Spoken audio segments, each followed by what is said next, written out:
Hello everybody, welcome back to Social Club. This week on the show we're talking about levels. It was a big weekend. We're 5 games in now and Chelsea have hit new heights. 5 wins out of 5 and Hazard is on fire. Can they win the title this year? Jorginho settled in brilliantly, Kovacic settled in brilliantly. And Mourinho came in and they won the league first season back. Conte won the league first season back. What's to stop Sarri doing it now? And of course we've got to talk about the big game of the weekend. Liverpool beating Spurs 2-1 at Wembley. It could have been 7. Are they now officially title contenders?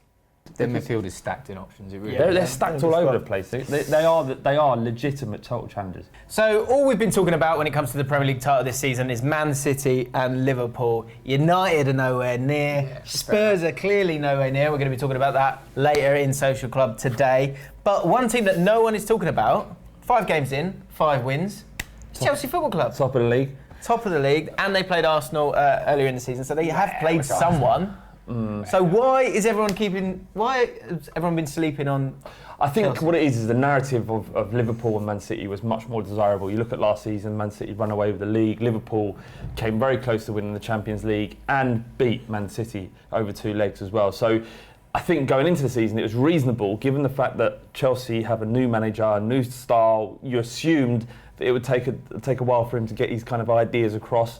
Hasn't at all, but you know, you can understand why the media narrative for us and everybody else who works in this industry that it will be about Liverpool and Man City. And barring one draw, we're not wrong. It's just that Chelsea have kind of moulded very, very quickly. Yeah, and I think also if you're talking about Chelsea, that you go on what you know. With Liverpool, that manager's been there for a year and you've seen them improve. You can't really talk about it any other way.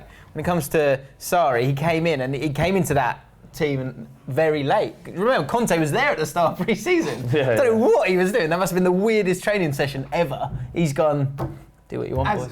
As a football club, it seemed Chelsea have this amazing ability to just recycle managers and instantly find their feet straight away. Like, it should have taken Sarri a while, but Jorginho settled in brilliantly, Kovacic settled in brilliantly. And Mourinho came in and they won the league first season back. Conte won the league first season back.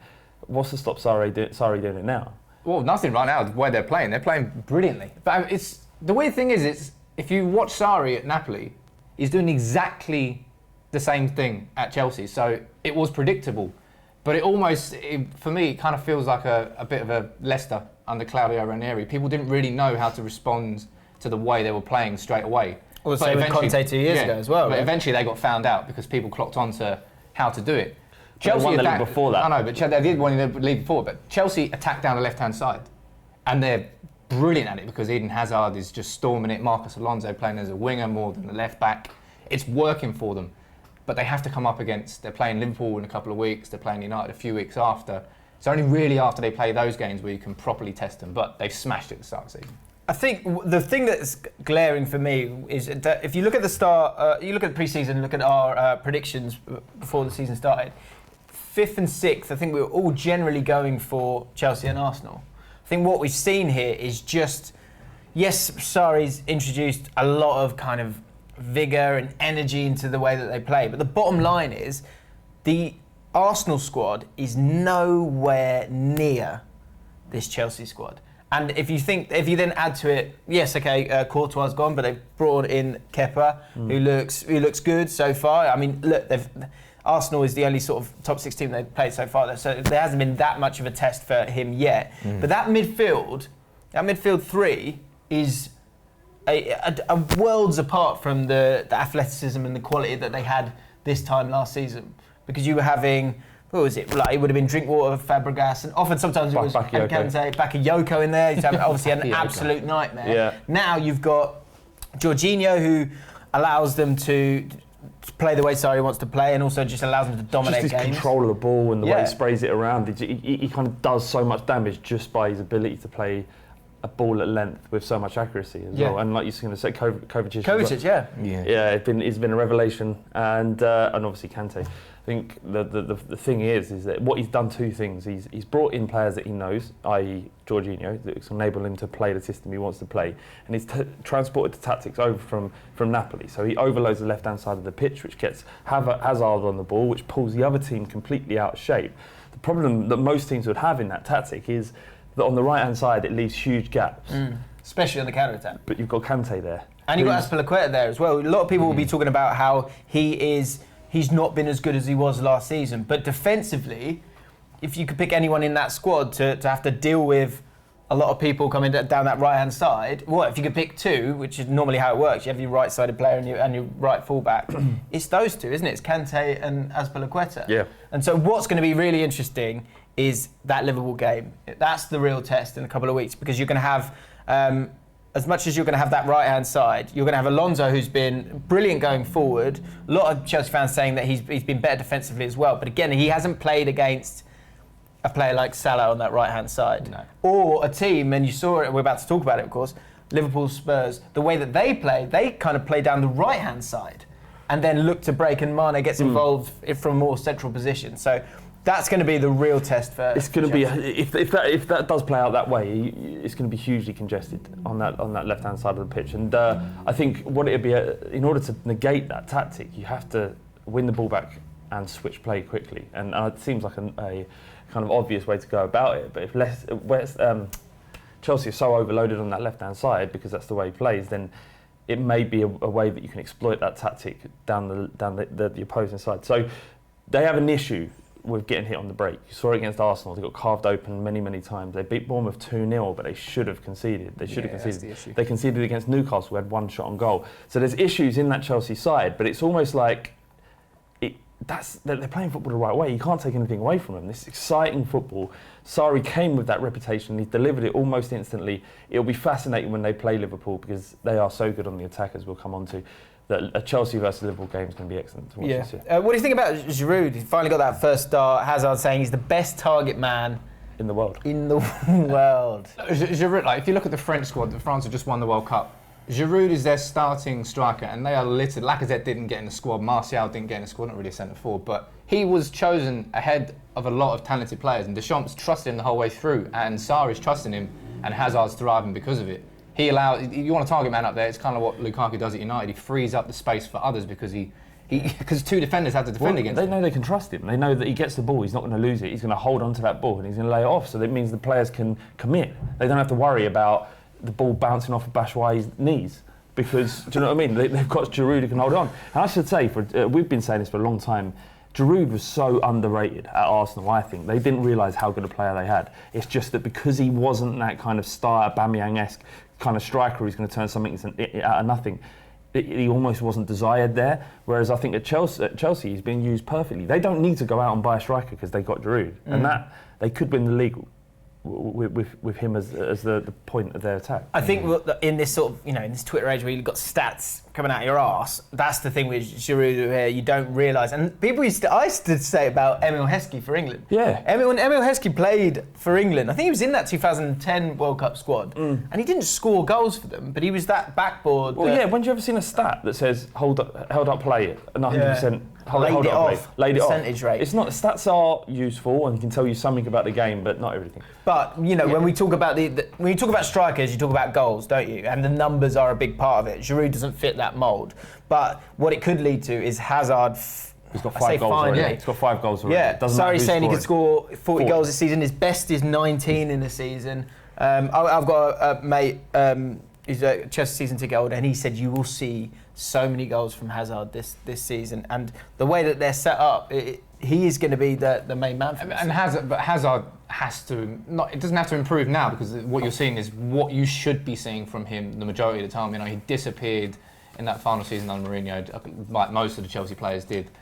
But he is capable. If Salah can come into the Premier League last year and just take it by storm and score 40 goals, I'd probably argue that Hazard is a better quality player than in terms of. You can. I mean, I know exactly. He really is a world-class, game-changing player. So Salah is as well, but Salah is that in the Liverpool system. I think if you drop Hazard in other teams, you're going to get a better return. Whereas all the components are working brilliantly for Salah right now at Liverpool, but on his own, I think Hazard could win Chelsea the league. Bold. I smell a poll card. Who would you rather have in your team? No one's going to pick Hazard. Hazard or Salah? Salah. right now. I think Hazard as well had an amazing World Cup and he's kind of carried it on since then. He's incredible. So he's flying. Who do you see finishing after? Because look, things change and you can change your mind on where teams are going to end up at the end of the season. Where do you see Chelsea finishing at the end of the season after seeing these first 5 games? I mean, they haven't got European football, and that could make. Well, they have. They've got Europa League. Well, they've got a big game against Videoton. Actually, a thing. No, but they can throw that. They completely throw that away. You look at what Liverpool have got coming up in this month. They've got PSG. They've got back-to-back games with Chelsea because of the League Cup and the league, and they've got a tough run to run both at the same time. Whereas Sarri, all his focus is. Doesn't matter if they get knocked out in the Europa League group stage. It means absolutely nothing. He won't lose his job because of that. Yeah. He'll lose his job because of his league performance. No one can say with any authority how the top 3 are going to end up this year. Yeah. No one can. Should we move on? Yeah, we should Let's move on. Cheers, Liverpool, dominant win against. Do you want to move backwards? Yeah, should we go back? Do we chat about Spurs again? Yeah, they were. Liverpool dominant against Spurs. Flav, of course you watched the game. Thoughts before we get into it? I just think it shows the huge gap that's been made between Liverpool and Spurs in 12 months. This time last year we smashed them 4-1 at home. Probably their biggest defeat of the season, or most. Certainly, no, they got beat by Man City, didn't they? When Mane got sent off. But ultimately, there were one team that are going in an upward trajectory, and Spurs, as it stands, are not doing that. You've been a little hard on Spurs here because you're missing Dele Alli from that game. Doesn't matter. Missing Son from that game, apart from the last sort of 10, 20 minutes. No, I'm not. Liverpool completely outclassed us, and we could have drawn that game. We should have had a penalty in the last minute, which would have made it 2-2 if we'd have scored it, and it would have been the most unjust point in the history of the game. Therefore, the best. They broke. Yeah, the first half an hour. First half we had half an hour to play where they just gave us the ball and we were playing it around and we had a couple of decent opportunities, but that was about it. Second half they just grabbed the ball by the horns. They must have had 4 3-on-2 opportunities. Salah had a bad game, in my opinion. His movement was decent, but on the ball, Mane had a really poor game as well. The only Firmino was incredible, but these players had so much space. It didn't matter that they were having a poor game because they were hitting us on the break constantly. And I think the issue, really, if anyone was interested and want to talk about Spurs for a second, was our tactics were completely wrong. We kind of adapted this new system of 3 at the back or 4 with a diamond and 2 up front, and it's just like, it's not working. Yeah. It worked against Man United, but... So why did it work against Man United and why didn't it work this time? United weren't clinical in the way that Liverpool We were. don't press in the way that Liverpool do. You've got so much space on the ball if you want to play United, and you can play with a high line. But and if not you get remember too that punched game, on the Sam, counter. you were better than us. First half, we were much better. But we weren't clinical. And Liverpool definitely weren't clinical against you either. I thought that Salah and Mane were both selfish. I think there were so many opportunities where you could have scored to kill the game. They should have killed the game when we were pushing and they created so much space. But the first 3 or 4 shots they had, they scored. They scored a goal that should have Mane. The goal in the first minute where the ball went into the net, and Mane gestured, which made it offside, which bollocks. He didn't really do anything, in my opinion. Kind of, you can look at it either way. Yeah, and then they scored right at the first half, and then at the beginning of the second half. So, look, overall, Liverpool they've signed the right players. Virgil van Dijk was an absolute colossus at the back. Every ball he's got his head on it. The thing I've seen about the Spurs and Liverpool is it's a bit like FA Cup final last year with Chelsea and United. Under Mourinho, you know how they're going to play. He scores 1 goal and it goes 1-0. He just holds the game out. It's exactly what Chelsea did against United. And what I'm seeing now with Spurs and Liverpool is Liverpool are playing how you have played for the past 2-3 years, and that's been your style that you've controlled. And that's why, for me, Spurs have been one of the best teams in the league over the last few years. But it seems like your tactics are now being used against you, but better. And for some reason or other, Pochettino, as you said, is switching. I just can't get my head around why he switched the system. We were playing fine before 2-3-1, and I get it's a bit predictable and everybody understands it. But we're playing this strange and very narrow system with Moore and Kane up top, and Kane hasn't been nowhere near the player we know him to be. And I think part of it is down to the tactical. Yeah, I think it's totally down to the tactical side of it. So we went into this game, and I did the kickoff on Saturday, and when we were talking about it, we were going, this is the game which you'll look back, if Liverpool do something this season, they'll go, that's when we knew. Turned out, for me, actually, that it's not that game. And the reason it's not that game for me is this Spurs team was set out in a way that was, one, really negative, and two, didn't allow you any real respite or the ability to get in behind the opposition. Like you said, you played Dyer and Winks and Dembele. There's no real pace in that team. There's no width in that team. Eriksen was playing quite central areas. And the big thing for me, and everyone's going to be going on about Kane and saying that he's tired because of the World Cup. He's not tired. He's not tired at all. He's playing too far away from goal. In that game, you really, really missed Son as that outlet out wide, but also you missed Dele Alli, because with Dele Alli playing, it would have allowed you to put Harry Kane further up the pitch and get him closer to the penalty area. And then, because these kind of movements, that affects the rest of the opposition, because this is Harry Kane, do you know what I mean? And if he's by the side of Van Dijk instead of dropping off into these other areas, Van Dijk sees him 5 yards in front of him, he goes, fine, you can have it there, because there's no one really running in behind. And if it is, it's one person, Lucas Moura. Whereas you look at that Liverpool team, Firmino drops in, and he's fantastic at it. He drops in, but you have Mane and Salah who go. Yeah. You have Milner who sometimes runs behind. You have Robertson who goes beyond as well.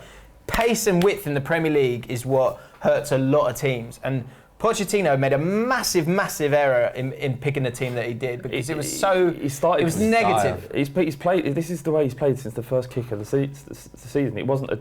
This is a tactic that him and his team have worked on, and thought, well, this is how we're going to approach the new season with the squad we have. But it hasn't worked, and it's almost like they know they're waiting for it to click, and the players are not doing what they're asked to do. It's the only excuse I can give, because this isn't just a whim decision. They've gone into the season with this tactic in mind. Why would you have changed that? Because for the last few years, it's been working so well for you in the system that you had, and you had the same players. You didn't sign anybody, so nothing had changed. You haven't had Son available, have you? I reckon Son's so important to you. Son hasn't been available. I think that he's trying to get the best out of Lucas, and he has. Lucas has been our shining light. He's very, very, very good. But the tactic is, in my opinion, not working, and I'm bored of it already. Well, look, you can see him going back to what we know. Can you see him changing?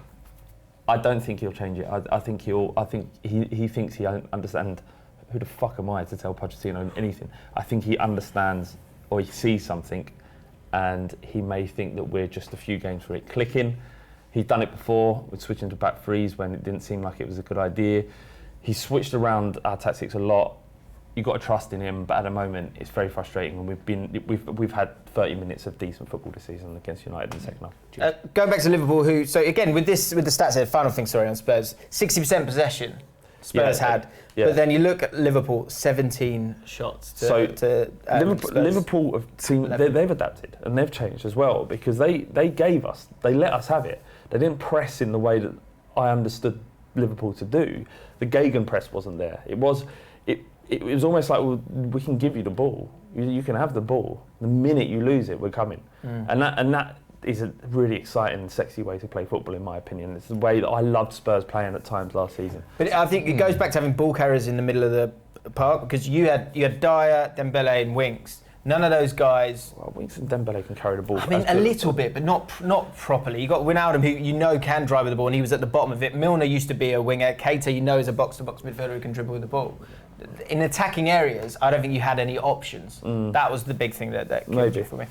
With Liverpool, do you think then that's it? Are they? I mean, would you dare and even say they are? How close are they to Man City? Because for me, Man City are still favourites. They demolished Fulham. Fulham have been playing well. A couple of weeks' time, it's going to be Liverpool, Man City, and that is a game. Yeah. That is a game. But they've got Chelsea before that. Yes. Well, that's the thing I think with Liverpool. What are your thoughts on Liverpool? Are they? I know they're in the realm of being in the title race, or do you think they are in the title race? No, look, Liverpool last season, you saw they were quality, but you saw they had weaknesses. You think Mignolet or Karius is in goal. They've still got that person in goal. They don't have that anymore. They've got Alisson. Their defence isn't clicking that well. It is now. Van Dijk is arguably the best centre-back in the Premier League. Well, he certainly isn't at the moment. Yeah. And their front three, as long as they stay injury-free, you don't need to change anything with them. And they had a midfield where Jordan Henderson was good, but now they brought in Keita. And Fabinho's not even in the team. But they had Fabinho, Henderson and Shaqiri on the bench. You talk about Naby Keita, and he came in and he did play well against Spurs. But James Milner was incredible. He was the best player on the pitch by a country mile. He absolutely dominated the midfield. This is a bloke who you wouldn't put him on paper. You wouldn't put him anywhere near that team, until you realise what a valuable asset he is. He's not fashionable. He doesn't spray the ball like 80-yard pass to someone's feet, but he's crucial. And you know, I'll take my Spurs hat and Liverpool hat off all that stuff. You look at him, you think that geezer is incredible, and he's so unfancied and unfashionable. Yeah. But he made Liverpool tick, and you know, to have someone like him, when you wouldn't even think he'd get in the most top 4 teams, he would. Their midfield is stacked in options. It really They're stacked all over the place. They are legitimate title challengers. Are they? Let us know in the comments below. Is that it now? Now they've beaten Spurs. It's obviously a top side in Spurs, but they certainly had an off day. Was that a good test for Liverpool, and with them coming through it with such flying colours? Are they now clear title contenders? Let us know in the comments below.